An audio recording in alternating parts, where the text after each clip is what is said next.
My name's Cooper Davis. I'm a professional bull rider. I'm originally from Jasper, Texas.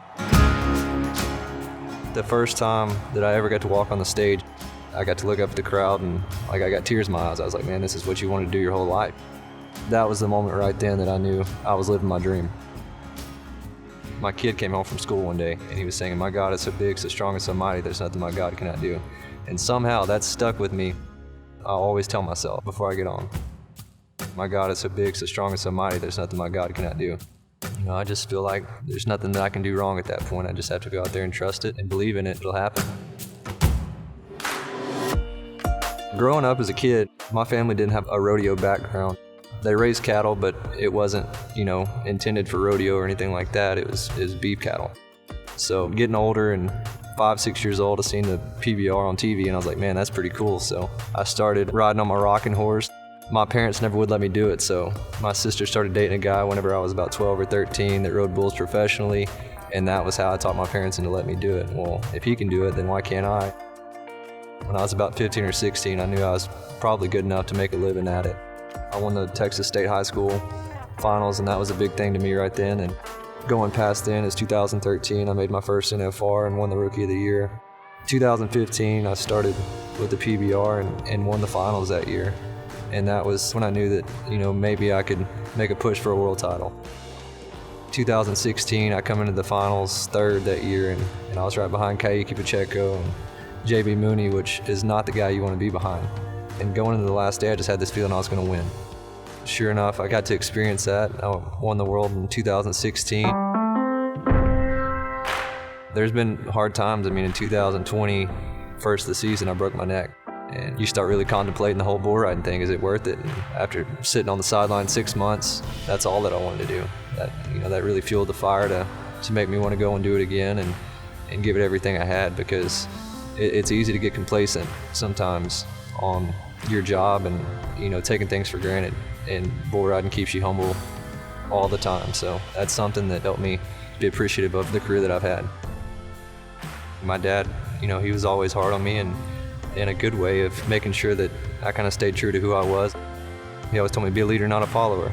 That's always stuck with me my whole career, is maybe doing the right thing's not always easy, but in the end, you did the right thing. So that's the way I've tried to stick my whole career, and maybe taking the hard road sometimes, but it's always paid off.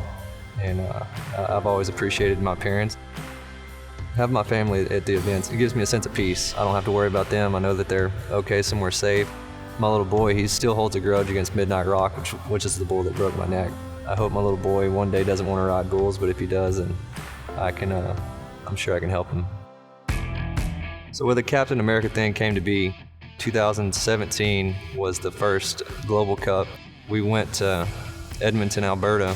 Half the guys that were supposed to be on our team, they ended up getting hurt at the finals and weren't able to make it. Jess got hurt. So really the weight was, I guess, on my shoulders, and we all just kind of bonded together right then, and I guess that right there is what started the Captain America thing. And then going forward, we went to Sydney, Australia, and once again the weight was kind of on my shoulders, which I guess I've always liked in the team atmosphere, because you're not just riding for yourself, you're riding for your team, you're riding for your country. That's what's always amped me up to go and stick my hand a little bit further in the rope and try a little bit harder, because sure, if I fail myself, that's one thing, but if I fail my country and my teammates, then that really eats at me. So I guess that's where the whole Captain America things came to be. I've always tried my best in everything, but I always give it a little bit extra in the team event. As a professional bull rider, you have to be pretty light. So my wife and I will get our chicken for the week and our steak or whatever we're gonna eat and portion it out. And having a grill like the Pit Boss, it makes everything a whole lot easier, so I can just go turn it on and put your heat to where you want it. It's changed my grilling game around 100%. So I've got the Pit Boss Navigator, which is that one right there. And for me, the simplicity of it, being able to go out there and just turn the smoker on and then going out there and setting it on the exact heat that you want it on, which is what I've had problems with in the past, is not really knowing how to get that heat right. A guy like me that doesn't, have a background in cooking a whole bunch, it's helped me tremendously. So whenever I can go and eat it and it still tastes all right, then that's saying something itself. I can't have a sponsor that I can't relate to. And I think Pit Boss is someone that I can really relate to on that, how it's ran, how it's owned, and the simplicity of family and things like that. So that's always been a big thing to me with any of my partners. That's something I'll stay true to until my career's done. Whenever I'm done riding bulls at the end of the day, I'm anxious to get back to my family. That's the biggest part of my life, and that's what gives my sense of purpose. Being able to go sit around the house and grill steaks or burgers with my family, or taking my kid outdoors.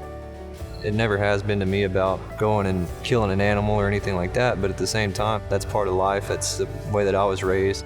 That's how I can provide meat for my family that I know is good, healthy meat.